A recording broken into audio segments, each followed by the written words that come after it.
Dalawang batang magkapatid sa Santa Cruz, Davao del Sur ang nadaganan ng malaking bato sa Sibulan River sa naturang bayan kung saan isa sa kanila ang nasawi. Ang detalye sa live report ni Argil Relator ng GMA Regional TV 1 Mindanao. Argil.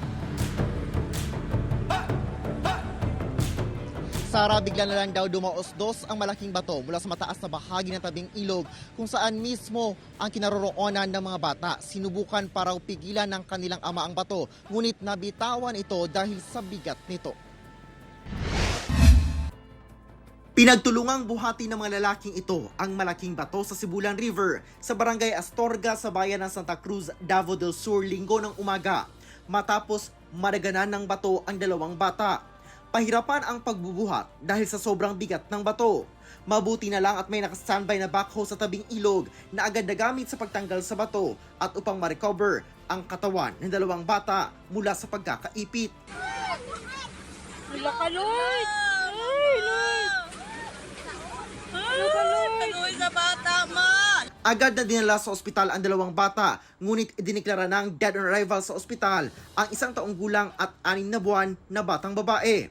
Patuloy naman na minomonitor ang kondisyon ng nakaligtas na 4 na taong gulang na lalaking kapatid nito matapos magtamo ng mga bali sa iba't ibang bahagi ng katawan nito. Muto nagkasamok na sila dira o nga ang bata na sila sa bato na ipit kay kurag na slide tung bato dira o sa kuan. Wala sila nakabantay ba? Napag-alaman na matapos maglaba at maligo sa ilog ang pamilya ng mga biktima sa kanangyari ang insidente. Ayon sa tiyahin ng mga biktima, dinala sa tabing ilog ng kanyang kapatid na ama ng mga nasabing bata ang mga ito, kasama ang isa pang kapatid ng mga ito na 8 taong gulang na lalaki ng umambon. Hanggang sa biglang sumigaw ang isa sa mga bata sa kanyang ama na may nahuhulog na maliliit na bato. Mo to akong kuya, dali po daw siya dagan. Napugngan pa daw niya ang bato pero sa kabugat lagi sa kadako. Wala gyud niya nakaya na kwanjuda na buyan ganyan bato. Nakatakda namang sumailalim sa operasyon ang 4 na taong gulang na batang lalaki dahil sa mga tinamong bali nito sa katawan. Nananawagan ngayon ang tulong ang pamilya ng mga biktima. Kanang nangayo migtabang sa inyo ha kanang financially gyud kay para sa duwa ka bata kay para mahilo na pud ang si Joyce nya karon si Brand si Angelo.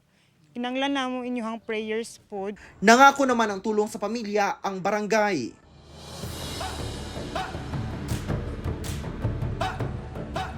Sara, sa ngayon ay kinakailangan makalikom ng pamilya ng mga biktima ng nasa 90,000 pesos upang maoperahan na ang bali sa katawan ng isa sa mga biktima. Sara. Okay, maraming salamat Argil Relator ng GMA Regional TV 1 Mindanao.